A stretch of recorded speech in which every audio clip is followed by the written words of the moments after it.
Hi guys, welcome to spin wheel auto. ಈ ವಿಡಿಯೋಲಿ tyre specifications ತಿಳಿಸ್ಕೊಡ್ತೀರಿ. ಟೈರ್ ಬೇಸಿಕ್ ಇನ್ಫಾರ್ಮೇಶನ್ ಏನೇನು ಬೇಕು, ನೀವು ಟೈರ್ ಹಾಕೋ ಮುಂಚೆ ಏನೇನು ನೋಡ್ಬೇಕು ಟೈರ್ಸ್ ಅಲ್ಲಿ, ಅದೆಲ್ಲ ತಿಳಿಸ್ಕೊಡ್ತೀನಿ ನೋಡಿ. ನೀವು ಫಸ್ಟ್ ನೋಡ್ಬೇಕಾಗಿರೋದು ಟೈರ್ ಸೈಜು. ಒಂದೊಂದು ಗಾಡಿಯಲ್ಲಿ ಒಂದೊಂದು ಟೈರ್ ಸೈಜ್ ಇರುತ್ತೆ, ಡಿಫ್ರೆಂಟ್ ಟೈರ್ ಸೈಜ್ ಇರುತ್ತೆ. ಇದು ನೋಡಿ ಎಕ್ಸಾಂಪಲ್ ನೋಡಿ, ಇದು ಬಂದು 195 55 16. 195 ಬಂದು width of the tyre. Width of the tyre ಬಂದು 195. 55 ಬಂದು 55% ಬರುತ್ತೆ ಆಸ್ಪೆಕ್ಟ್ ರೇಷಿಯೋ. 195 55% ಇಲ್ಲಿ ಬರುತ್ತೆ ಆಸ್ಪೆಕ್ಟ್ ರೇಷಿಯೋ. 16 ಬಂದು 16 ಇಂಚಸ್ ರಿಮ್ ಸೈಜು. ಇದು ಬಂದು 195 55 16. ನೋಡಿ, 195 55 16 ನೋಡಿದ್ರೆ ಇದು ನೋಡ್ಬೋದು. ಇದು 185 70 14. 185 ಬಂದು ವಿಡ್ತ್ ಆಫ್ ದ ಟೈರು. 70 ಅಂದರೆ 70 ಆಸ್ಪೆಕ್ಟ್ ರೇಷಿಯೋ, 70% ಇಲ್ಲಿ ಬರುತ್ತೆ. 14 ಬಂದು ರಿಮ್ ಸೈಜು.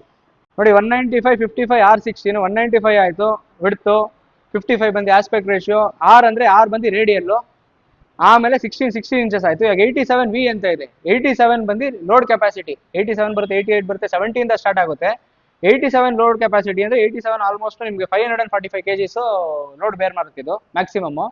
88 ಅಂದರೆ 560 kgs ಲೋಡ್ ಬೇರ್ ಮಾಡುತ್ತೆ. ಆಮೇಲೆ ವಿ ಬಂದು ಸ್ಪೀಡ್ ರೇಟಿಂಗು. ವಿ ಬರುತ್ತೆ, ಹೆಚ್ ಬರುತ್ತೆ, ಟಿ ಬರುತ್ತೆ, ಆಮೇಲೆ ವೈ ಬರುತ್ತೆ, ಡಬ್ಲ್ಯೂ ಬರುತ್ತೆ. ವಿ ಬಂದು ಆಲ್ಮೋಸ್ಟ್ ನಿಮಗೆ ಮ್ಯಾಕ್ಸಿಮಮ್ ಸ್ಪೀಡು 240 ಕಿಲೋಮೀಟರ್ಸು, ಹೆಚ್ ಬಂದರೆ 210 ಕಿಲೋಮೀಟರ್ಸು. ಆಮೇಲೆ ನೀವು ಇನ್ನ ವೈಗೆಲ್ಲ ಹೋಗ್ತೀರಾ ಅಂದರೆ 300 ಕಿಲೋಮೀಟರ್ಸ್ ಪ್ಲಸ್ ಇರುತ್ತೆ ಅದು. ನೋಡಿ, ನೆಕ್ಸ್ಟ್ ಇಲ್ಲೇ ಕೊಟ್ಟವ್ರೆ ಮ್ಯಾಕ್ಸಿಮಮ್ ಲೋಡ್ ಕೆಪಾಸಿಟಿ ಅಂತ. ನೋಡಿ, 545 kgs ಅಂತ ಕೊಟ್ಟವ್ರೆ ಇಲ್ಲಿ. 1120 LBS ಅಂತ ಇದೆ. ಆಮೇಲೆ ನೀವು ಮೇನ್ ನೋಡ್ಬೇಕಾಗಿರೋದು ಬಂದು ಇದು ನೋಡಿ, ಇದು ಮ್ಯಾನುಫ್ಯಾಕ್ಚರಿಂಗ್ ಕೋಡು.